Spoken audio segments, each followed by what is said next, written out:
Just give us like a 5 countdown. All right. Ready. 5, 4, You can do 3. That's okay. go. All right. Thanks, everybody. We are Karman Interactive. I'm John. This is Jacob. First off, we want to just thank Rami for organizing this in the Montreal Unity user group. Definitely thank you to Unity for hosting us here in the office. And thanks to everybody here for coming out and seeing our talk. Tonight, we're going to be talking about native plugins in Unity. So a quick little agenda about what we're going to talk about. We'll give you a little bit of background about us, sort of giving some context on why we've been using native plugins and how they've been useful for us and why we think that they can be useful potentially for you. We'll talk about native plugins in general. We'll talk about building native plugins and go through sort of a very simple, basic example to walk you through that. Then we'll show you a demo of something that's a little bit more real world that you might actually use in your careers or your games. We'll talk about the best practices that we've run into that we feel are important to know. We'll run into some gotchas as well, and we'll just kind of let you know those so that you're not beating your head against the wall like we had to a bunch of times. And then we'll kind of just wrap it up with a bit of a conclusion. So about us. So we're a small company in Ottawa, and we specialize in rich interactive games and experiences. And we're a services-based business. So at this point, we don't have any of our own IP going on. We build other things for our clients. And our clients have a wide variety of different needs. We touch a whole bunch of different things. And so Unity ended up being kind of the tool of choice for us because it allows us to hit multiple different platforms while still building up our internal code base so that we can keep that consistency, but we can still deliver on all the various asks that our clients go for. We love playing with experimental and obscure technologies. We deal with VR, AR, mobile, smartwatches, all that kind of stuff. So I'm Jon Keon. I'm one of the founders of Karman Interactive. This is Jacob. He's one of our senior developers. And I just really love this gift, so Chevy Chase is going to get included as well. It kind of fits, right? Like it had the same tone. Yeah, it's good. So this is a couple of our projects on the augmented reality side. So I'm just going to kind of walk through a couple of the projects that we've done just to show you that kind of range that we have to hit with our clients. And you'll see how that feeds into native plugins. So these are augmented reality books. We did with Disney and we did with Moshi Monsters. Basically, you buy the book in Walmart or Target. You're reading this book with your child. It's a great storybook, has some light kind of learning elements like rhyming and that sort of thing. And then some of the pages have an icon on them to let you know that it's augmented reality enabled. So you take out the companion app, you get to this page, it comes to life, you play these games with your child. They're always going after your iPad or your iPhone or whatever anyways. And then this kind of, you let them play a little bit, and then you put it down, and then you have to read the book again. So you're still getting them to actually read a physical book, but you've got the fun of the playing. Moshi's was kind of just an exaggeration on that, where we kind of extended that and made a coloring book. So whatever the camera saw and whatever you drew in physical life, we took that, unwarped it, and then applied it to the mesh so that your creation in the physical world came to life in the digital world. So some cool kind of native aspects to that that we have to mess with. Tiki Rush is more on the gaming side. This was a game we did with Sony. It was for their Sony mobile PlayStation platform. This one was really interesting because it worked on a specific Sony tablets, and these tablets would have like 2 gigs of memory or something like that, which you would assume is pretty good. Xperia tablets, right? Some of them were Xperia ones, yeah, exactly. It also worked on the PSP. But the runtime itself was limited to only 96 megs. So even though we were on a device that had 2 gig capability, we had to make sure everything worked on 96 megs, and we had to support, crazy retina-sized graphics and stuff like that. So it was fun times. This is for one of our clients called Publishers Clearinghouse. We still use Unity even when we're doing things that are more app-related. So this is a gamified newsreader app. You're reading your news, you're checking the weather, your horoscopes, all that kind of stuff. You earn kind of tokens along with their back-end sort of reward system. Then you can claim those rewards and then trade them in on their site and that kind of stuff. Lots of native plugins in that one. And then this one is sort of on the watch face. So these are watch faces for Android Wear.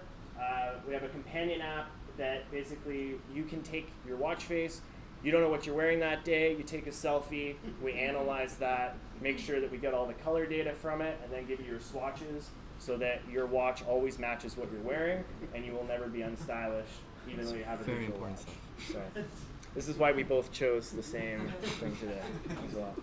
Oh, nice, perfect. And then finally, this is Fireworks Desert Blast, which is sort of a tech demo that we made in the Vive. It's like a fireworks simulator. You can get these fireworks, place them anywhere, launch them. They go off in the sky. Kind of just a HTC Vive experiment. We have mixed reviews on Steam, so it's pretty good right now. Apparently, a lot of people were saying that the 150 meg download was too much for a free experience. So we're working right now to get that below 140, and hopefully that'll work out better. Okay, so now we're going to talk about some native things. All right, cool. All right, so yeah, Unity is an excellent tool and it provides a lot of functionality right out of the box. However, sometimes there are some things that we want to do that are extra. So maybe you have some code in another project that you want to reuse, or maybe there's a third-party library that you want to bring into your project, but it's C or C++. Or maybe you've also identified a chunk of code that could be optimized. Or maybe there's something OS specific or hardware specific that you want to target, and Unity doesn't expose this functionality for you, so you need to write your own native plugin. So with all these scenarios, this can be an option. Here's a quick summary of the types of plugins you could do. So there's managed plugins and native plugins. Depending on if you're doing a managed plugin or a native plugin, there's different languages that will work with that, and there's different platforms that will work with each of those. So for example, for Android Java plugins, those will work for Java. You'll write them in Java, and they would work for Android. Objective-C plugins would be for Mac OS and iOS devices. Tonight we're going to talk about the native plugins that are done with C or C++. However, this process is pretty similar when you're making or using other plugins. So managed code, unmanaged code, I'll quickly just define what these terms mean quickly, just so we know what we're talking about. So managed code is code that's managed by a common runtime virtual machine, CLR for short. Pretty much in our case, Unity's case, this is going to be Mono. This runtime is a layer that sits on top of the operating system, and the CLR does things for us like memory management, garbage collection, some other things, type safety checking, stuff like that. Unmanaged code is code that is compiled down to machine code and gets executed directly by the operating system. Traditionally, this is written in C, C++. Unmanaged code typically executes faster. However, there are definitely trade-offs, like you need to start managing your own memory, garbage collection, stuff like that. You also are exposed to like some crazy bugs, for example, buffer overflows, pointer overrides, stuff like that. So you definitely need to be more cautious. Okay, so we'll quickly run through building a plugin with Visual Studio and Xcode. So let's say we have a function that we want to implement that's in C++, and we want to call this directly in Unity from C#. So how do we do this? So the first thing we'll run through the making the DLL in Visual Studio, and then we'll go over to making a bundle in Xcode. Okay, so first step, opening Visual Studio. Next, you'll create a new project, and you want to select a Win32 console application from the Visual C++ section. Give it a name. And then in the application type, you're going to want to choose DLL empty project. Once the project has been made, create a new source file. And you're going to want a C++ source file. You don't need a header. Give it a name. And then once you have your file, first thing you want to do is create a extern C block. And then you'll put all your functions that you want to access in C# into that block. And you also want to prepend your function with a decal spec DLL export. This pretty much just tells how the function is going to be exported out of the DLL. We'll talk about this later, and also why the extern C is important. So the decal spec DLL export, it's pretty much just a compiler-specific function attribute that just tells the compiler that this function will be exported from DLL. And once you've got all that set up, you're ready to compile. And once it's built, it'll go into either your debug or release folder, depending on what you made. And you just grab your DLL, and that's what you'll bring into Unity. So next we'll turn to Xcode. So keep in mind if you'll need to create both like a DLL and a bundle if you're hoping to target both Windows and macOS platforms. So create a new project, then select a bundle.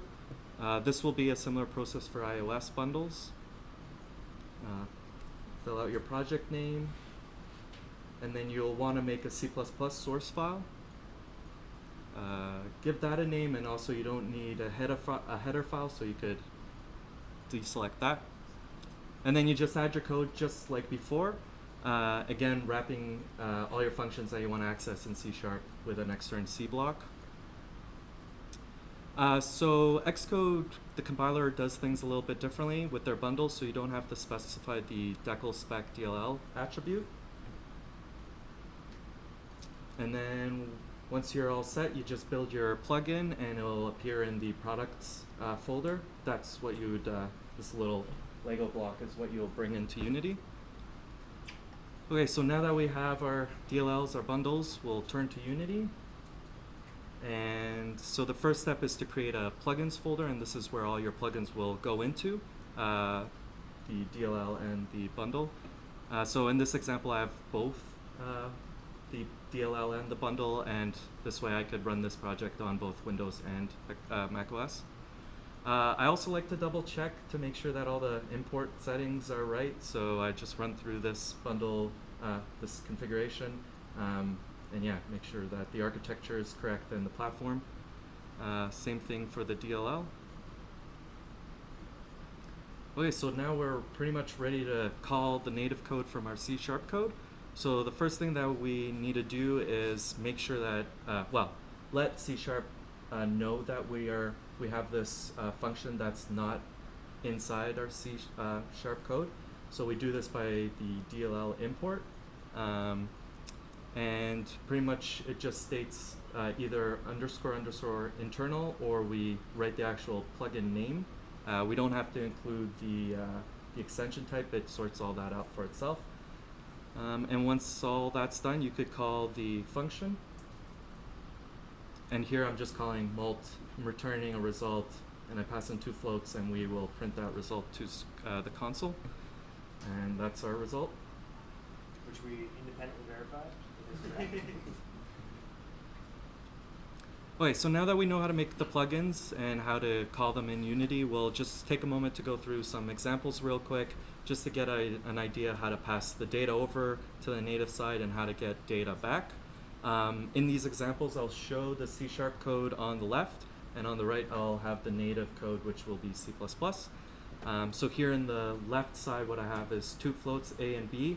I initialize them to some whatever numbers, and then I call mult with them, and these parameters get shot over to the native side. We calculate the product of A and B, and we shoot it back to C#, and that's pretty much it. And then we show the result there. But we don't have to just rely on using the return, the function return. We could also modify the contents of parameters. So this is useful if we want to do things like having multiple returns from a function. So we can do this by passing parameters as refs on the C# side and treating those parameters as pointers on the C++ side. So for example, here again I have floats A and B, but this time I also have a result float that I just initialized to 0.0. It's important, so that result is now being passed in as a ref parameter there in that mult function. And then over here is where I'm interacting with it on line 5. So this is a pointer you need to dereference it. Otherwise, if you don't, you're actually modifying the actual memory address of that pointer, and that would lead to unknown behavior. You can't Most use the like ampersand, right? what's that? No, I don't believe so. Maybe. We need that as an exercise for the viewer. Yeah. Right. On a production class. Yeah. Okay, so if you have a lot of data, this isn't a problem. You could also pass things like arrays.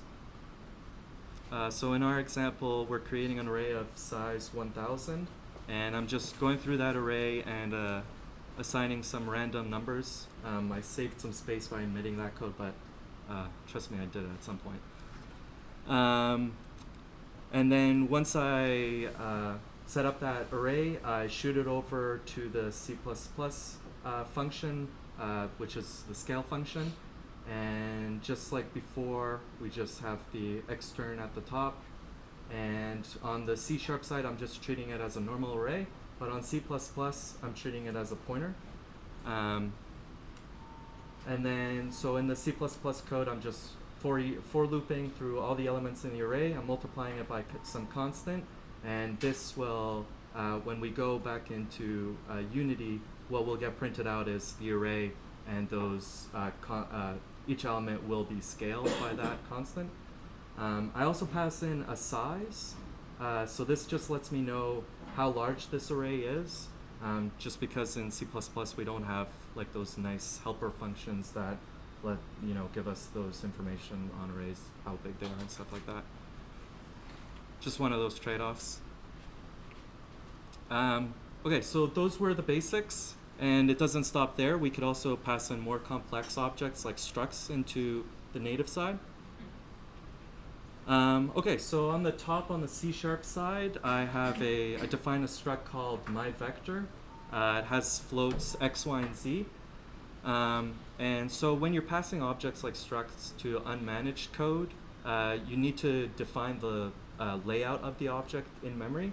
So in this case, we're laying out the members sequentially. So that's like the first line on the C# side. So what this tells us on the native side, we could expect that float x, y, and z is going to appear in that order. So when we're grabbing that stuff. So on the C++ side, I also define a struct, also called myVector, but you could call this whatever you want. And I also have those floats x, y, and z. We need to set this up, otherwise you'll have a tricky time interacting with that struct when you pass it over. And then just in like the previous examples, you pass over the information through the parameters onto the C++ side, and we could access them. So in this case, I'm calculating the dot product, and that result is getting brought back to Unity. Okay, so in the previous example, I showed how to just do a regular struct over, using regular structs, but we could have also just used Unity's vector3 struct. So pretty much it's the same example, except the dot product I'm using vector3. Vector3 is there, and on the C++ side, I define a struct called uVector, and it's got the same layout, x, y, and z. So I just know how to access the members. So this gives us some flexibility, because then if we have a mesh that's in our game scene, we could, instead of translating those vector3s to my vectors, like in the previous example, here I could just directly send over vector3s, and if I wanted to do something a little more complicated, I can do that. Okay, so we looked at passing data in and passing data out, but sometimes we want to let C# know of other things like progress, or if something succeeded or failed. So we could do this by using function callbacks and passing those into C++ for use. Okay, so this slide is a little complicated. This one I is will complicated. Get involved with some pointing. Perfect. So pretty much in this example, what I want to do is I want to log a message from the native side, from C++, into the Unity console during runtime. So we start by creating a function called custom logger, just at the bottom. it takes a string message, and then I just send it over to debug log and print the message. On the left, on the top, I declare a delegate, which is the signature of that custom logger function. And then next, I just expose the C++ function set log callback, just so I could pass the custom logger function over to the native side. On the C++ side, the first thing I do is define a type def, just to make life easier. This is pretty much the function signature of the custom logger that I'm going to be using. And I also just keep a static reference to log message, which is that guy. Oh, shit. And okay, and then so in set callback, that's where I assign that. And then wherever I want to print a message on the native side, I just call log to Unity, pass in the message, and it gets sent over to the managed code. Okay, let's quickly talk about speed. Okay, so in this example, I'll be sorting two arrays. They'll be pretty much identical, same size. They'll contain the same elements that are at the same positions. I excluded some code just to save space. And then I'll perform a sort on array A using the C# sort function. And with C++, I'll be using std sort. And here's a summary of the results in milliseconds. So for small array sizes, there's no difference, noticeable difference. Both took less than 0 milliseconds to sort. The first difference is at 100,000. You can't see it, but I was on average getting 1 millisecond for the array sort on the C# side, and 0 milliseconds to sort arrays on the C++ side. Well, less than 0 milliseconds. So this is definitely negligible, but at the 1 million and 10 million marks, I was seeing that the C++ sort was at times around, well, it was quicker. It was 3 times maybe faster than the C#. So that was just a quick example. It doesn't reflect the type of problems that we run into on a daily basis. But this leads us into our demo. All right, demo time. So like Jacob was saying, sorting arrays, they make for a good little slide for comparison, but it's just not what you do in your real jobs or on your real side projects. Very rarely does it come to a point where you need to actually sort a billion elements in the same array kind of thing. So we wanted to come up with a demo that was going to be a little bit more real and also kind of demonstrate the benefits of using native plugins. So we were looking for this real-world example. We wanted to try and find an existing C++ library that had some sort of visual component to it so that we could demo it and it looks good. We wanted to make sure that there was no C# port available because that would kind of negate the whole purpose of it. And we wanted there to be a lot of code so that it was probably way too costly to port it. And this is actually something that I did try with it initially, and it was going to take weeks. Like, it was going to take forever to actually go through. They were using a bunch of stuff on the C++ side that didn't have a direct parallel in C#, so it just would have been really annoying to do. And so instead we decided to hook it up as a native plugin. So we found this plugin that's called VHACD. You can get it freely available on GitHub. And the whole idea is that you have a 3D mesh that you want to put into your game. But you want this 3D mesh to have a collision volume for it, and you want that collision volume to be tightly around it. So there's a couple ways you could do this. You could have your 3D modeler go, and they can create your model, and then they can also create you a simplified version of that model that you use then as your collision mesh. Or you could manually go in Unity and you could position some spheres and some cubes and all that kind of stuff to kind of make a rough approximation of it. Use that as your collision mesh. Or Unity has a mesh collider. The mesh collider is really great. You can just attach it onto it, turn it on, it works. But the problem is that your mesh collider needs to be convex. And in this mesh, because we have different contours on it, we have concavity in it, and so when we create this, we end up getting just the extremities of everything around it. So we end up having collision where there actually shouldn't be any collision based on the model. So if something was to fall on this guy, it would actually bounce off this empty air and roll off, which is not something that we want. So the VHACD library, what it does is it takes in a mesh, we pass in the whole mesh to it, and it decomposes it into the maximum sum of smaller submeshes that are guaranteed to be convex.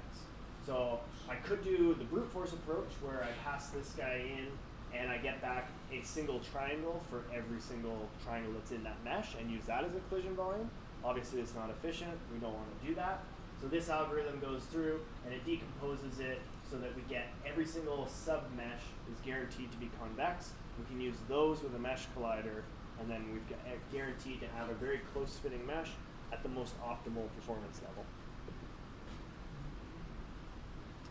Okay, so I'll just show quickly running in We'll Unity. awkwardly walk over here. Okay, so here's our spaceship that we were showing earlier with the mesh collider on it, and as you can see, it's definitely not a tight fit, and it's going through places where there is no ship. And I'll just quickly run that and show how the balls react. So not great.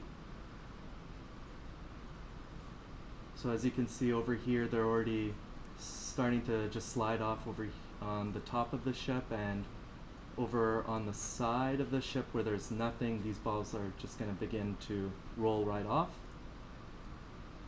So this is like a good rough estimation of where the ship is. And now with the plugin that we integrated, here is what each convex hull looks like. So as you can see, it's definitely a much better fit.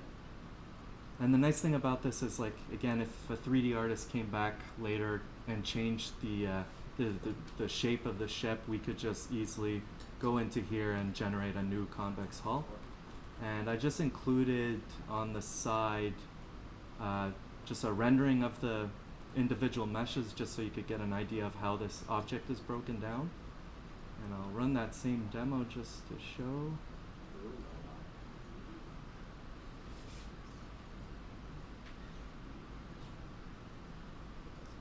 So as you can see, these balls are interacting with the ship much better.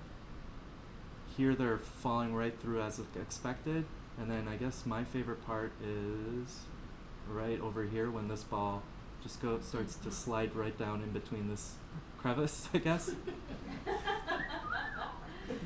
There's a lot of jokes to be made there. We'll refrain. Crevice. Okay, so for the code, so pretty much it's like a build-up of everything that we showed in the example slides. The plugin itself, the guy, whoever designed it or whatever wrote it, he has like 4 functions that you have to call and pass in the different, like, points that you have in triangle whatever's over. So pretty much what I have here is I've got 4 functions that I've exposed over to C#. The first one is just process mesh. Here I'm just sending over a vector 3 of the points of the mesh and the triangles. And then this int here is actually the result that lets me know how many convex hulls were calculated. And this boolean just lets me know if this thing succeeded or failed. At the top I have some structs that I'm using to pass data back and forth between C# and C++. And on the C# side, again, I just define the functions that I'll need access to that aren't in C#. And then here are some settings that I can tweak on the fly if I want to in editor. And then to generate the convex hulls themselves, the meat happens, I guess, in this function. So I go through, I get the mesh, I go to process it, and then later on I get all the convex hull info, fill out the vectors, the different arrays of the vectors and the triangle points, and then I fill out that information and I create a mesh based off that information and a mesh collider. So that all happens here. So yeah, pretty much less than 200 lines of code here, and not that much code here either. That's pretty good. It's not bad.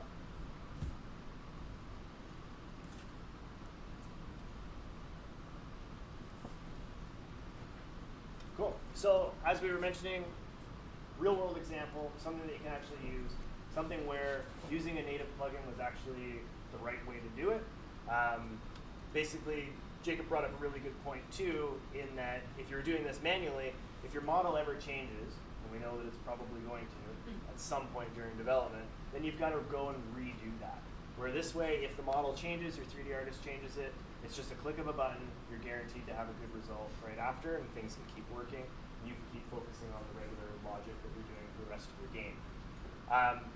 Also, I guess a good point is the speed, so time to market, even if it's not to the public market, but time for you to get it out there for the rest of your team to work on, or for you to work on other features, that's a big part. So it was going to take me weeks to port this over to C#, and then also if I did that, I'd have to test that, right? There's no guarantee that I didn't make mistakes on it, whereas if we're using this library that already exists, it's guaranteed to be as tested as all the other people who are using it in their production projects. So it's probably going to be more robust. It's probably going to be a lot faster to get up and running. And Jake was actually able to get this up and running from scratch in one afternoon, just creating the native plugin for this. So we'll talk about some best practices now. So these are things that we kind of ran into and we kind of feel are important whenever you're deciding whether you want to use a native plugin or not. So the first thing is kind of to make sure that you understand what your problem is. Do you have a ton of data that needs executing and you're going to be passing back and forth? Maybe a native plugin isn't the best option. Do you need really fast execution on something that doesn't happen to touch the Unity APIs? Then maybe using native plugins are a good option. Do you need access to the hardware feature or an operating system specific feature that Unity doesn't expose? Then native plugins are definitely a good choice. The multiply function that we showed you at the very, very beginning, obviously it's overkill. There's no reason why you would ever want to create native plugins for every single math operation. Yes, technically they might execute slightly faster on scale, but there's just a ton of overhead and it doesn't make any sense. On the other hand of things, you could technically create a native plugin where you spawn another 3D game engine, do everything over there, render that to a render texture, and then pass that texture back into Unity and put it on a quad and be like, Unity, but using this. And again, I mean, you could do it, but it's probably overkill the other way, so it doesn't necessarily make sense. You might as well just use the other one completely. You want to make sure you're profiling. You want to make sure there's a need to go native. Like we showed with the array sort, if you're just sorting 10 items, there's no need to go native. Like you're probably fine. The overhead of going through and the time it's going to take you to make that native plugin doesn't outweigh the benefits. But if you're sorting 1 billion items, then by all means, go native and get those speed ups. You're also going to want to wash your memory, marshalling data across, so going from C# to C++, C++ back to C#, that kind of thing. It can be slow if you're copying the data back and forth. If you're sharing the memory, then you're okay, but if you have an array of a whole bunch of items and you copy that array into C++, do some operations, and then copy it back, then that's going to be slow. So you definitely don't want to be doing something where you take your entire world state every frame, copy it, send it over to native, do some stuff to it, and then copy it and send it back, because you're going to just run out of memory and it's going to be super slow. So profiling is definitely a good option. So for doing that, there's the Marshal class in C#. Marshal's a utility class that just like helps you pass data to the C++ side, and it basically just lets you deal with unmanaged memory. Definitely highly recommend reading the MSDN docs on that. Very useful.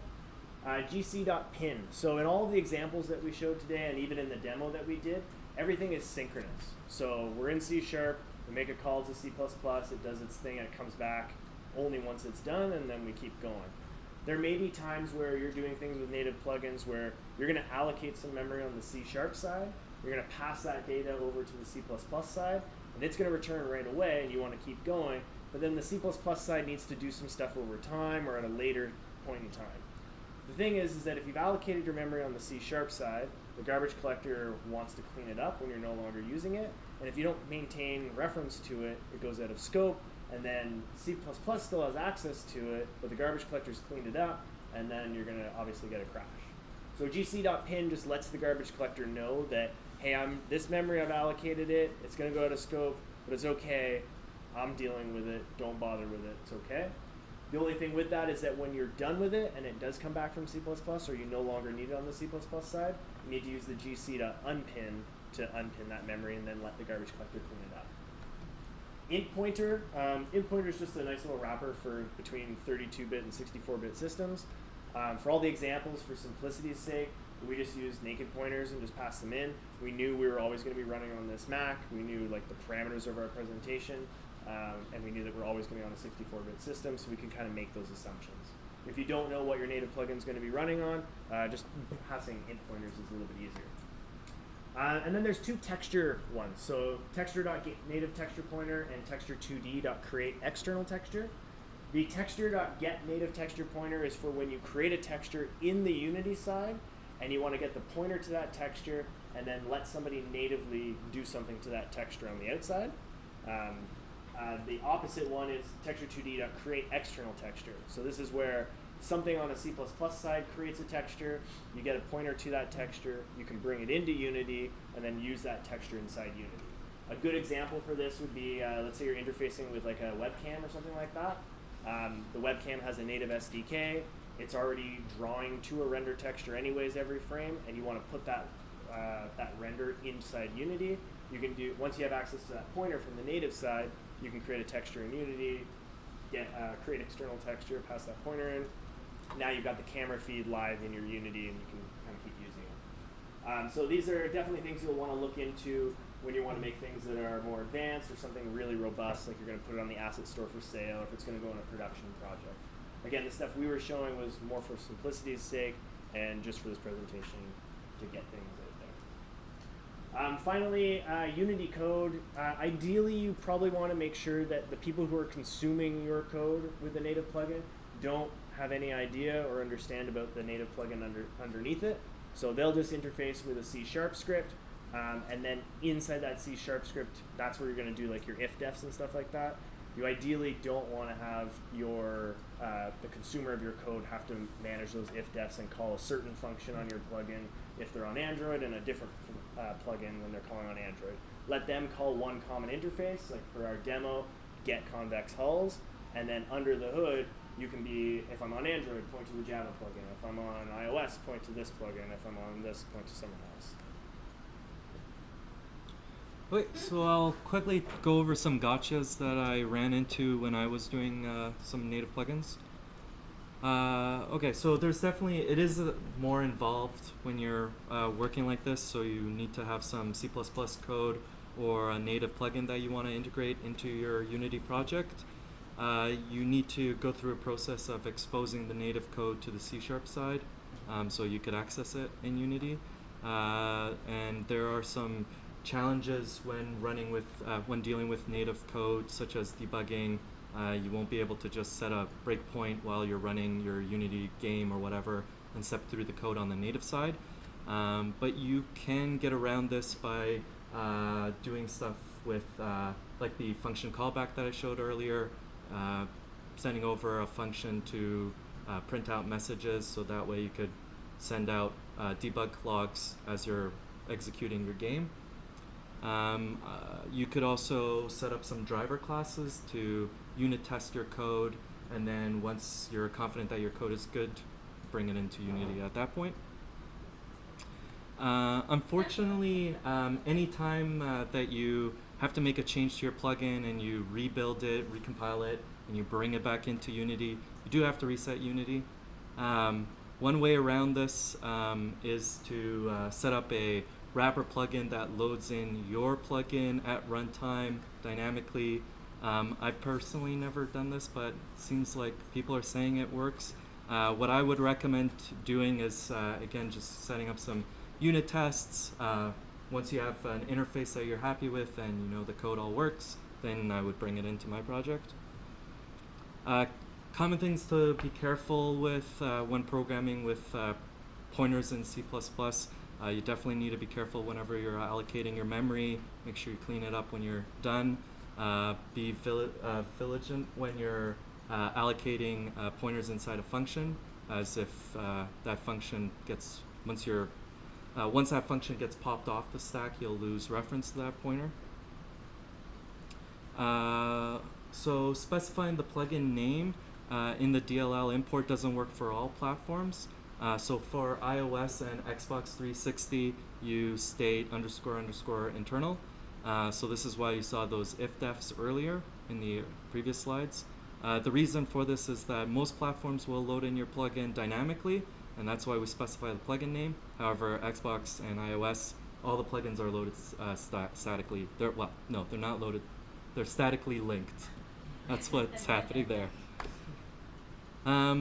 In all the examples I showed today, we had that extern block. So I'll just quickly talk about what's going on there. Pretty much there's a thing, it's called name mangling. And I'll show what that is. So what name mangling is, it encodes additional information about the function into the name of the function. So stuff like what the data types are for the parameters. So what I did here is I just used GCC and I compiled an object of this C++ code, and I inspected that object file. And so as you can see, the first mult function, which is the float, mult, float, in the object file it's _ C4 mult ff. The f's, those are what they reference as the two floats, the floating parameters. And same thing for the mult ii, that just means that the two parameters, that there are two parameters and they're both integers. And so if we do the same thing, compile this code with GCC and inspect this object file, what you see is that it doesn't mangle the name and keeps the actual name of the function, prepends it with a underscore, but C# is totally able to find this now. There is a downside to this, unfortunately, and that's we lose out on function overloading. As you can see, I have to now write out mult for float, mult for int, and that's how it's going to be in the object file. Keep in mind you don't want to, you don't need to or want to external all your code, just the code that you want to directly interface with in C#. So for example, a very basic example, here I have an application class, I have a few functions in it and foo, and this example could have easily been a third-party plugin, like the plugin that we were demoing earlier, and I just built a application bridge CPP file, and in that extern C block I have the same like init function and foo function, and that in turn calls the actual app init function, and if I wanted to pass in like any data over, I could do that or return anything. Wait, conclusion. So yeah, Unity plugins, hopefully it's not terrible. Hopefully you could see that they could be a lifesaver on projects, and that they aren't as difficult as they may seem. However, don't leave today porting all your code over to native code. Just pick and choose what makes sense. Tonight we talked about the basics, but there's definitely more to the story, like Java plugins. We do have a good blog post on our website. Shameless plug there. There's also Objective-C plugins. They're pretty much similar to what we did today, except instead of C++ code, you're doing Objective-C code. And also there's texture sharing, what Jon talked about earlier. There's a really good example on the Unity website. They give you pretty much a whole project, and it draws a rainbow triangle. And you get to see how to do that. We'll make these slides available. Here's some references that I came across that I thought were good to read up on. We'll send the slides to Rami after, and then he can send it. And yeah, if you want to get in touch with us, if you have a question after the show, you could email us or Twitter. I don't really check Twitter, so so tweet Jon. Send your questions to me, and I'll forward them on to Jacob. Still don't understand how the internet works. Okay, cool. Right, so once again, thank you very much. Definitely thank you to Rami for organizing. Thank you to everybody here for coming out. We know it was definitely a strenuous technical talk, so we appreciate your patience in looking at it. And if anybody has any questions, comments, concerns, we'd be very happy to take them. But we have this cool feature, right? Yep. I think that this blows me away. I'm getting old, so things are very easy to blow me away, but No verbal questions. We will only take your questions through mobile devices. The internet is extremely slow in here. Okay, we'll take verbal questions. Yes, go for it. So I noticed you guys had a login function that you were sending. You had a login callback, Yep. Yes. right? Can we go to that slide? Sure. Let me look for it. Slide 7. Slide 7. I want to do something similar to that. Okay. And the problem that I believe that I had that I was running into Yep. is that I couldn't do that on certain platforms. Have you guys tried that on? Do you know which platform? On like PS4. Oh no. Haven't tried This that. this works guaranteed on iOS and Android. Haven't tried it on Windows PS4 And Windows. and Windows and yeah, Mac. yeah. Because I have a feeling that my predecessor and the guy who's doing exactly what I'm doing right now before me tried to do that Okay. and was unable to in certain situations. So there might be a caveat here. Okay.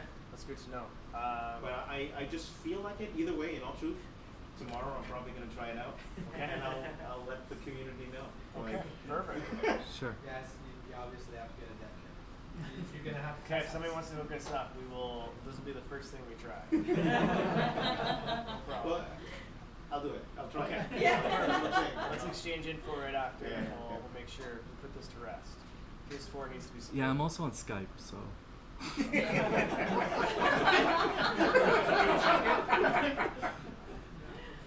Cool. Do we Let's have internet? introduce Jacob? No internet? No internet. Okay. I Verbal don't- questions it is. Never mind. How old school? Yeah. Go for it. I've got two questions. The first one is Oh, regarding two questions. Okay. chat. Yeah. Regarding calling intervention, do you need to specify the STD call or CSC? So there's two different. I four don't different know. I call think it's the intervention Google when thing. you're calling DLL. Cause like Uh, yeah, I think it's just Google. Sorry, I should specify. Google's having a problem. If it's Okay. okay. Oh, you mean like how the layout structure? Like the sequential? Oh, parts? yeah. No, it's basically the caller is going to put the argument on the stack usually, Okay. and then there's two ways of cleaning up depending on the command. So the callee, the class that is being called, can remove those arguments if you know in advance what they are. Oh, okay. But in your situation, basically there's other convention where the one that called that is also in charge of removing it from the stack. That's handled really well. Okay. It's handled really well. Okay, you only And sorry about the XRC. okay. XRC will handle that for you. Okay. Good. Perfect. There we go. Excellent. And- Thank you. Do you want to come up? This is great. The second question is regarding threads. Whenever you're working with native threads, are you using the C++ 11 new thread or using the old regular OS thread like pthread and so on? I've done it with pthreads before. I don't see why there'd be an issue using any other threads. The main thing is that you just can't have any of the Unity objects, obviously, on a different thread. So Okay. you just have to be, as long as you have that separation, then you should be fine. Okay. Why is that? So if you don't mind me asking. The Unity objects on a different thread? It's something with the way that Unity is created. Like you can't put, like even in C#, if you're going to use a thread, you can't have the Unity stuff on that thread. So if I have data and I want to massage it and do stuff, that's cool. Like let's say I have a whole bunch of game objects with transforms.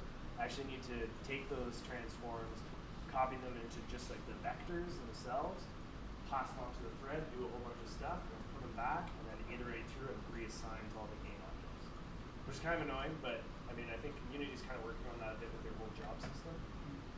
So that will probably get changed around. But it's just a limitation of the Unity platform as of today. Or maybe not in the preview versions. Yes? Just maybe a basic question. The data structures when you try to import from Unity to your native, like you have to define all the members, or you just define like the ones you need? Yeah, so they're on the yeah, that's a good question. So the Unity Vector 3 one has a couple extra ones that come up below the float X, Y, and Z that I was interfacing with directly, and I didn't bother to implement those in the native side, so you don't have to. Does it does it make the distinction? Yeah. Like say, I don't know, 32-bit integer and then 16-bit on one side, and how do you make the distinction? Does it go by name? Like. Yeah, I'm not sure. I didn't. Sorry. That'd be good to know. Yeah. Yeah. This is a good question. I don't know. We'll look into it for you. Go for it. Do you know if there's something where you could define some kind of API for the native plugin that you're doing in C#? Yep. And it would you would have a tool that would translate that API into a Bridge shell, class kind of thing? Yeah. shell code for you to be able, so you don't have to guess, that you have to put pointers or you have to put. I mean, you could. It would be a little bit of work to do, but you're basically parsing.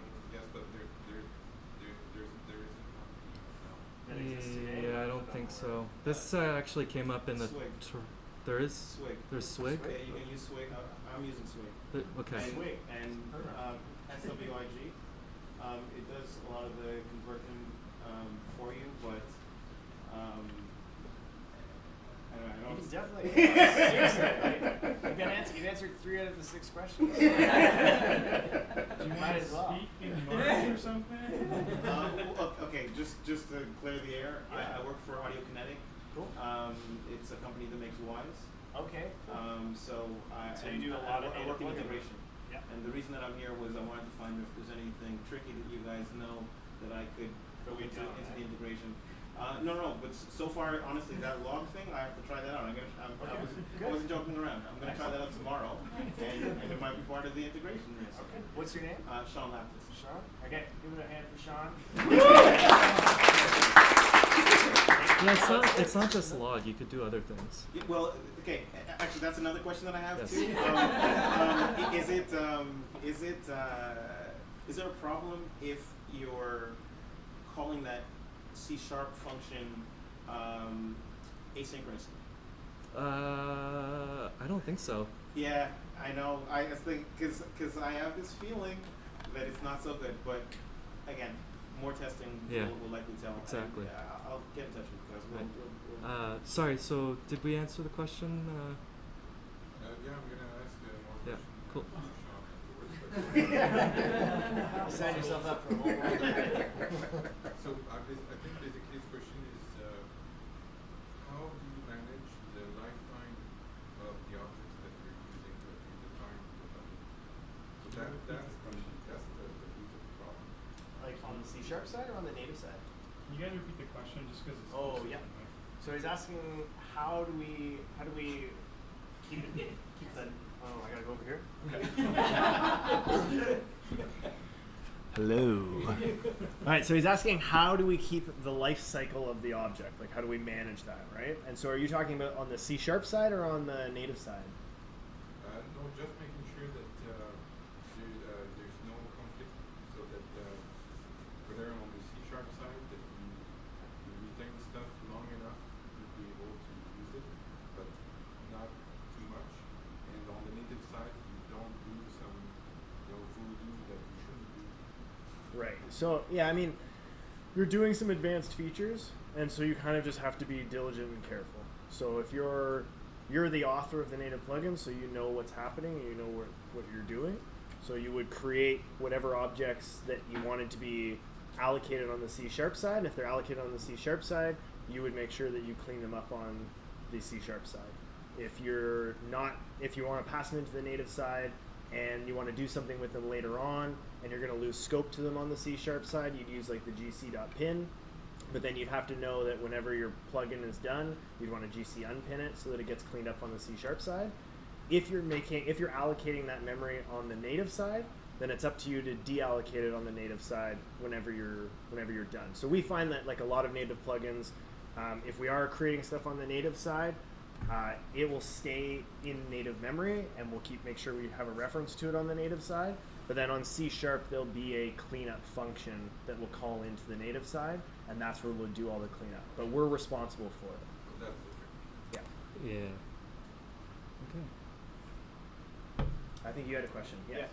How would you approach interfacing some device that has a different frame rate than the game itself?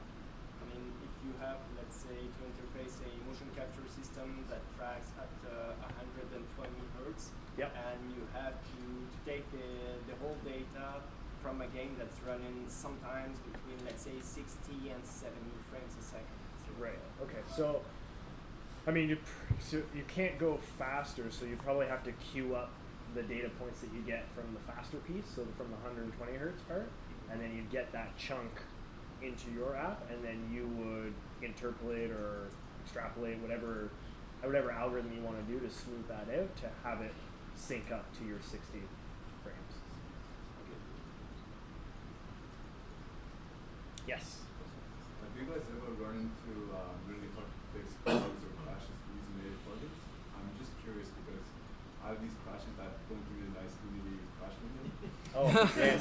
Yeah. I'm wondering if that makes sense when Okay, well, yeah, sometimes for those, what you could do is you could, if you're on Mac, you could go into that console utility application, and sometimes there'll be like some sort of stack trace in there that you could like take a look at.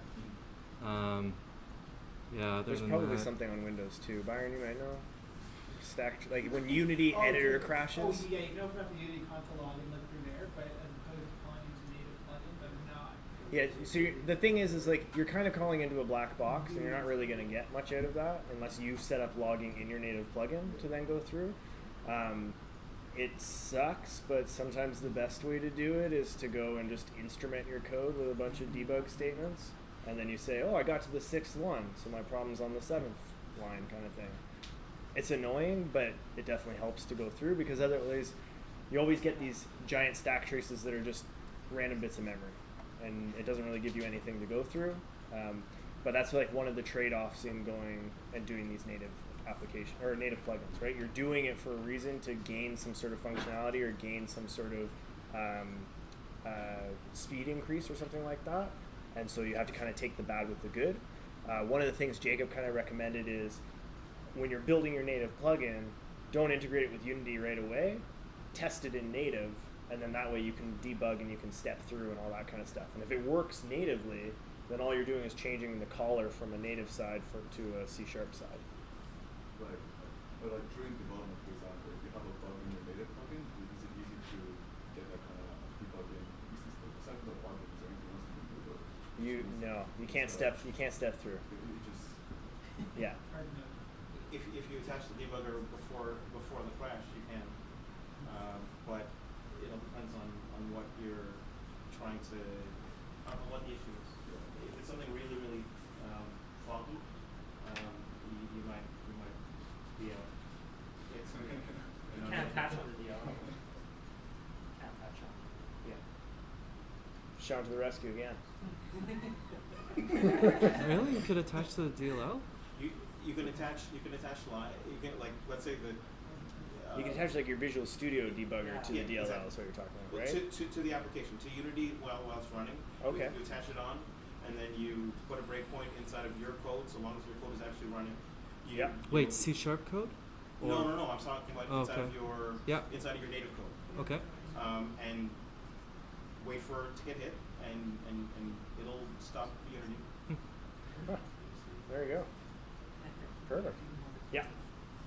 Regarding whenever you're programming a native DLL, you may use C++. How the exceptions are managed between C++ and C# going through the external C and so on. Have you ever tried something like that, or there was no exception in your code? Yeah, we just write good code. No, there's probably are exceptions, and then it just crashes. So then we fix it and try and make it so that. Okay, so the exception is still something that a try catch in C# will probably not. A try catch won't catch it, I don't think, but you could do a try catch in your native code, and then you can hit a function callback that goes back into the C# side, and then you can handle it there.